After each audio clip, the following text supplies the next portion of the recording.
Mga kababayan, kumusta po kayo? Magandang araw po sa inyong lahat. Ito po mga kababayan, magugulat po kayo sa balitang ito.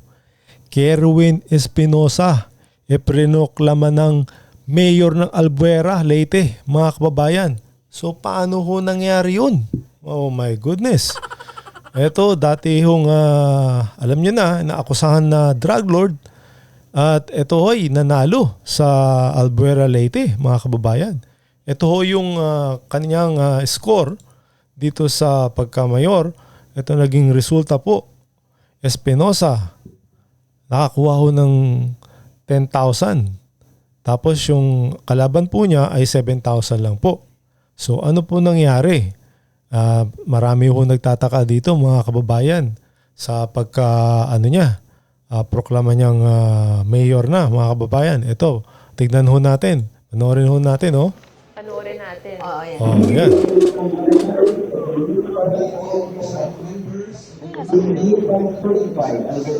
May bandage. Yan. So, pinoproklama na po siya bilang mayor ng Albuera po, mga kababayan. So, nakakagulat nga ito. Ayan na.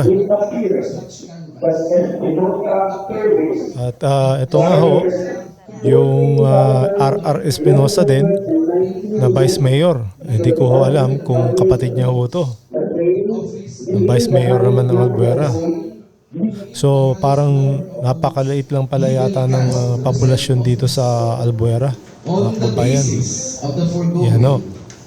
We hereby proclaim Kerwin Espinosa as the duly elected mayor of the municipality of Albuera, province of Leyte. Congratulations, Honorable Mayor.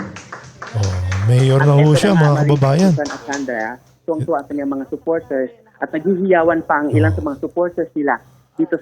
Yan po mga kababayan ha. Nakita nyo naman ito yung balak na na baril nga ho ito, di ba ho? Tapos nag-acting pa ho. O ito ang sa tama niya ng bala.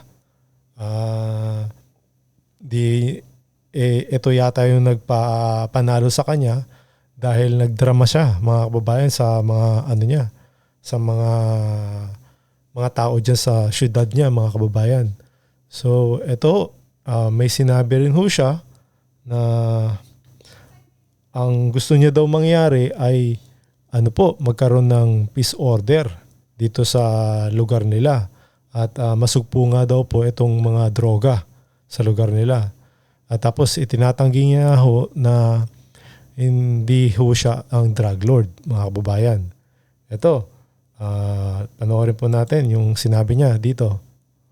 Okay? Panoorin natin.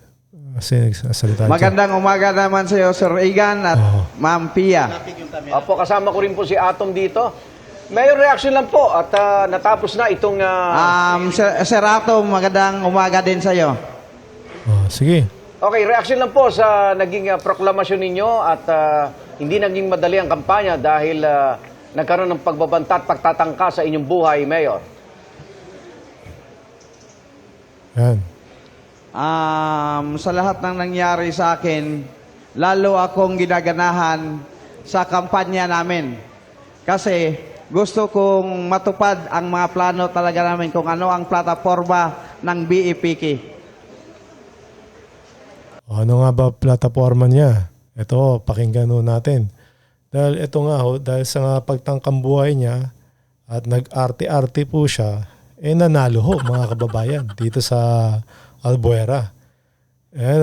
Ito yung plataforma daw nila na pinapangako niya sa mga mamamayan dyan sa lungsod ng Albuera. At ano po uunahin nyo dyan sa Albuera, Leyte, pagkaupo ninyo, Mayor? Ang unahin ko, ang peace and order at ang at bigyan ng solusyon ang droga dito sa Albuera. Linisin namin ang droga dito sa aming lungsod. Zero tolerance sa amin ang droga. Yan daw ha. Peace and order daw po. Tsaka zero tolerance ang droga. Tignan na, good luck ho sa inyo dyan sa syudad nyo mga kababayan dahil marami ho nagre-react dito. Nagko-comment dito sa page ng GMA dahil nga sa pagkapanalo niya mga kababayan. Ito, basahin po natin kung ano yung mga comment ho nila.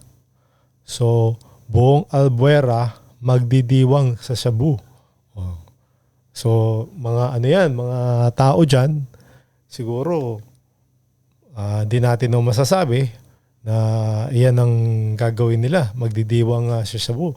Talagang, ano ho, hindi natin alam kasi ho, ito yung promise niya na magkaroon nga ng peace order at masugpo nga itong tawag dito, itong mga drogan to. Tapos ito pa sabi, dadami ulit adik sa Albuera, mismong mayor, drug lord. Yan. Tapos sa pa, uunahin ang peace and order at ang droga, paano mo nasabi? Drug lord ka nga. Yan po. So marami ho nagre-react dito mga kababayan sa pagkapanalo niya. So hindi nakakagulat nga talaga. So anong nagawa niya? At bakit siya nanalo? Question ho yun dahil nga tawag dito, nakakagulat talaga eh. So kakaiba ho to mga kababayan sa pagkapanalo nito ni Kerwin Espinosa dahil nga nadawit to sa droga, nakulong, tapos ngayon magiging mayor. Di ba ho? Ayan ho. Tapos ito nga, sabi niya, ito pa, panoorin pa Mayor, natin. si PR Arcangel po ito.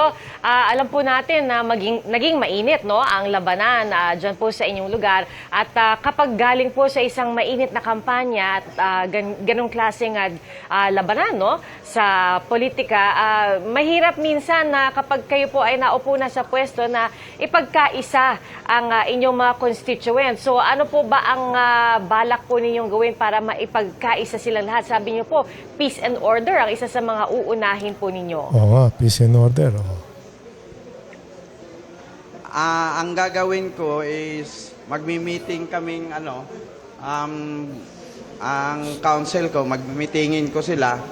I-arrange namin lahat ng plano para sa peace and order at ang pag-solve ng drugs dito sa Albuera.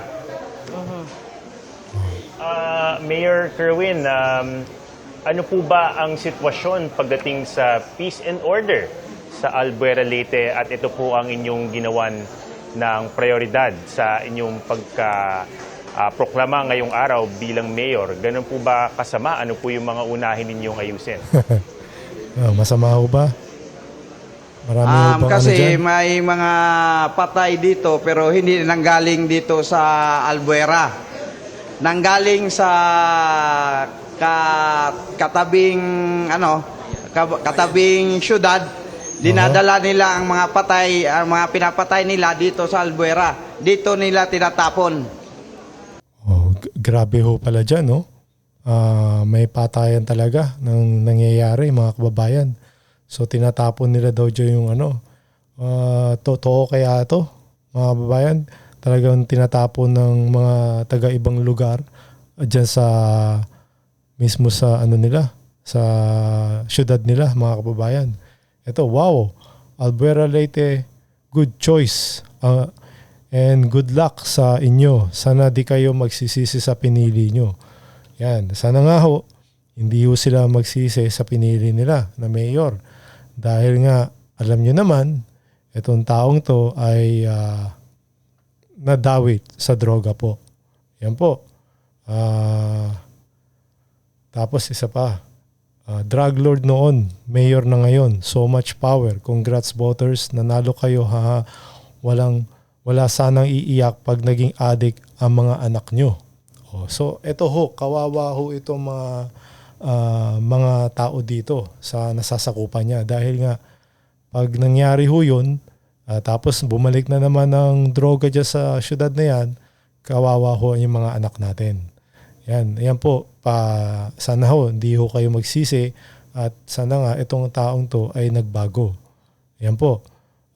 Ano po masasabi nyo dito sa balitang ito, mga kababayan? Mag-like lang ho kayo at share tong page na to para po sa iba pa pong updates, mga kababayan. At syempre ho, huwag kalimutan mag-subscribe. Maraming salamat po.